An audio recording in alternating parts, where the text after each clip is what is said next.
ഇത് തെരുവ് ഗുണ്ടയോ press club പ്രസിഡന്റോ? ഒരു മാധ്യമ സ്ഥാപനത്തിൽ റീല് തള്ളുന്ന പണി പോലും ഇല്ലാത്ത ഒരുത്തൻ പ്രസ് ക്ലബ് മെമ്പറായി എന്ന് കേട്ടിട്ടുണ്ടോ? എന്നാൽ അങ്ങനെ ഒരുത്തൻ പ്രസ് ക്ലബ് പ്രസിഡന്റ് ആയാലോ? അത് മാത്രമല്ല, നിരവധി ക്രിമിനൽ കേസുകളിൽ പ്രതിയുമായിട്ടുള്ളവനാണെങ്കിലോ? അങ്ങനെ ഒരു ക്രിമിനൽ പ്രസ് ക്ലബ് പ്രസിഡന്റായി നമ്മുടെ നാട്ടിലുണ്ട്. എവിടെ? തലസ്ഥാന നഗരിയിൽ, തിരുവനന്തപുരം പ്രസ് ക്ലബിൽ. മഹാരഥന്മാരായിട്ടുള്ള പല ജേർണലിസ്റ്റുകളും വഹിച്ച ആ പദവിയാണ് ഇന്നൊരു ഭൂലോക തീവട്ടി വഹിക്കുന്നത്. സദാചാര പോലീസ് ചമഞ്ഞ് പാതിരാത്രിയിൽ കേരള കൗമുദിയിലെ ഒരു മാധ്യമപ്രവർത്തകരുടെ വീട്ടിൽ കയറി അവരെയും കൊച്ചുകുട്ടികളെയും മർദ്ദിച്ചു എന്ന കേസിൽ ജാമ്യമില്ലാ വകുപ്പിട്ട് അറസ്റ്റ് ചെയ്ത് ജയിലിൽ കിടന്നിപ്പോൾ വിചാരണ നേരിടുന്ന ആളാണ് ഇ രാധാകൃഷ്ണൻ. അതുപോലെ വ്യാപാരിയെ വിരട്ടി പണം തട്ടി എന്ന കേസിൽ തിരുവനന്തപുരം മേയറുടെ പരാതിയിൽ സിറ്റി പോലീസ് കമ്മീഷണർ കേസെടുത്ത പ്രതിയാണ് ഇ രാധാകൃഷ്ണൻ. ഇപ്പോൾ ഈ ക്രിമിനൽ വാർത്തകളിൽ വീണ്ടും ഇടം പിടിച്ചിരിക്കുന്നത് യുവതിയായ റേഡിയോ ജോക്കിയെ ബൈക്കിൽ പിന്തുടർന്ന് അശ്ലീല വർത്തമാനങ്ങൾ പറയുകയും ആക്രമിക്കുകയും ചെയ്തു എന്ന കുറ്റത്തിന് തിരുവനന്തപുരം കന്റോൺമെന്റ് പോലീസ് എഫ്ഐആർ ഇട്ട് കേസ് രജിസ്റ്റർ ചെയ്ത വിഷയത്തിലാണ്. ഫെബ്രുവരി 3 രാത്രി 7:45 AKG സെന്ററിന് സമീപത്ത് വെച്ചായിരുന്നു പരാതിക്കാസ്പദമായ സംഭവം. യുവതിയെ തടഞ്ഞു നിർത്തി അപമാനിക്കുകയും പിന്തുടർന്ന് അസഭ്യം പറയുകയും അശ്ലീലം പറഞ്ഞു എന്നുമാണ് പരാതി. മുണ്ടുടുത്ത താടി വെച്ച ഒരു കാലമാടനായിരുന്നു പ്രതിയെന്ന് യുവതി പറഞ്ഞതിനെ തുടർന്ന് അവർ നൽകിയ ബൈക്കിന്റെ നമ്പറും സംഭവ സ്ഥലത്തെ CCTV ദൃശ്യങ്ങളും പരിശോധിച്ചാണ് പോലീസ് പ്രതിയെ പൊക്കിയത്. അശ്ലീലം പറയുക, സ്ത്രീകളുടെ മാന്യതയെ അപമാനിക്കുക, സ്ത്രീകളെ പിന്തുടരുക എന്നീ വകുപ്പുകൾ ചേർത്താണ് എഫ്ഐആർ രജിസ്റ്റർ ചെയ്തിരിക്കുന്നത്. ശനിയാഴ്ച കോടതിയിൽ റിപ്പോർട്ട് നൽകുമെന്നാണ് കന്റോൺമെന്റ് SI ദിൽജിത്ത് അറിയിച്ചത്. എന്നാൽ ഈ തീവട്ടിക്കെതിരെ വകുപ്പുകൾ ദുർബലപ്പെടുത്തുവാൻ വലിയ സമ്മർദ്ദം രാഷ്ട്രീയക്കാരുടെ ഭാഗത്തു നിന്നും ഉണ്ടാകുന്നുണ്ടെന്നാണ് അറിവ്. എങ്ങനെയെങ്കിലും സ്റ്റേഷൻ ജാമ്യത്തിൽ വിടാവുന്ന തരത്തിൽ കേസ് മാറ്റിമറിക്കണമെന്ന നിർദ്ദേശവും കൊടുത്തിട്ടുണ്ട്. ഇതിനു മുമ്പ് വ്യാപാരിയെ ഭീഷണിപ്പെടുത്തിയ സംഭവത്തിൽ മേയർ ആര്യ രാജേന്ദ്രൻ K രാധാകൃഷ്ണനെതിരെ സിറ്റി പോലീസ് കമ്മീഷണർക്ക് പരാതി നൽകിയിരുന്നു.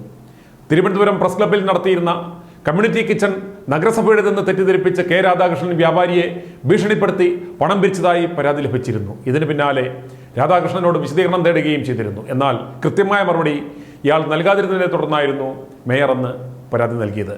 ഇതുമാത്രമല്ല, സഹപ്രവർത്തകരുടെ വീട്ടിൽ അതിക്രമിച്ചു കയറി സദാചാര ഗുണ്ടാക്രമണം നടത്തിയെന്ന കേസിൽ വിചാരണ നേരിടുന്ന പ്രതിയാണ് രാധാകൃഷ്ണൻ. ഇയാൾക്കൊപ്പം വേദി പങ്കിടരുതെന്ന് അഖിലേന്ത്യാ വനിതാ മാധ്യമപ്രവർത്തക കൂട്ടായ്മയുടെ കേരള ഘടകം ആവശ്യപ്പെട്ടിരുന്നു. 2019 രാത്രി വനിതാ മാധ്യമപ്രവർത്തകയുടെ വീട്ടിൽ രാധാകൃഷ്ണൻ അതിക്രമിച്ചു കയറുകയും അവരോട് മോശമായി പെരുമാറുകയുമായിരുന്നു. യുവതിയുടെ പരാതിയെ തുടർന്ന് വനിതാ ജേർണലിസ്റ്റുകൾ ഇയാളെ ഖരാവോ ചെയ്തിരുന്നു. അന്ന് ചരിത്രത്തിലാദ്യമായി പോലീസ് പ്രസ് ക്ലബിൽ കയറി ഇയാളെ വലിച്ചിഴച്ചു കൊണ്ടുപോയി.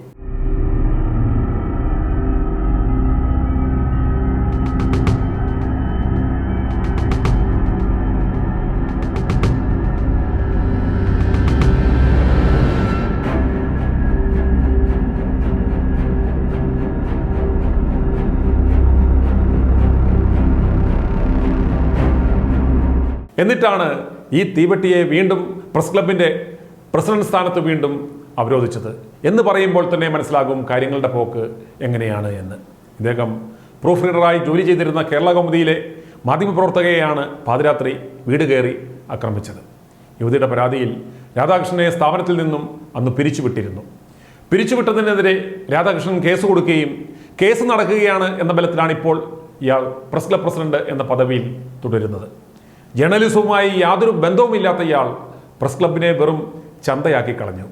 വേറൊരു ജോലിയും കൂലിയും ഇല്ലാത്തതിനാൽ പ്രസ് ക്ലബ് പ്രസിഡന്റ് എന്ന പദവി ഇയാൾ മുതലാക്കി ജേർണലിസ്റ്റുകളുടെ വില പോലും കളഞ്ഞു കുളിച്ചു. അതിനുള്ള ഏറ്റവും നല്ല ഉദാഹരണമാണ് ഈ കഴിഞ്ഞ മാസം തിരുവനന്തപുരത്തെ ഏറ്റവും വലിയ ഒരു കഴുത്തറപ്പൻ ആശുപത്രിയുടെ പ്രൊമോഷന് വേണ്ടി അവരെ മെയിൻ സ്പോൺസറാക്കി ഫുട്ബോൾ മത്സരം നടത്തിയത്.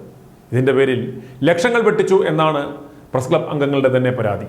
തീവെട്ടുകളുടെ കയ്യിൽ നിന്നും പണപ്പിരിവ് നടത്തി കുടുംബമേള കൊഴിപ്പിക്കുക, കിറ്റ് കൊടുക്കുക എന്നിവയൊക്കെയാണ് ഇയാളുടെ പ്രധാന പരിപാടികൾ. ചുരുക്കം പറഞ്ഞാൽ ഏത് തീവെട്ടിക്കും ഇന്ന് തിരുവനന്തപുരം പ്രസ് ക്ലബിന്റെ പ്രസിഡന്റ് ആകാം എന്നതാണ് നിലവിലെ അവസ്ഥ. i2i News, an eye for truth. i2i News subscribe ചെയ്തിട്ടില്ലാത്തവർ ഇപ്പോൾ തന്നെ സബ്സ്ക്രൈബ് ചെയ്യുക. നോട്ടിഫിക്കേഷൻ ലഭിക്കുവാൻ ബെൽ ബട്ടണും അമർത്തുക.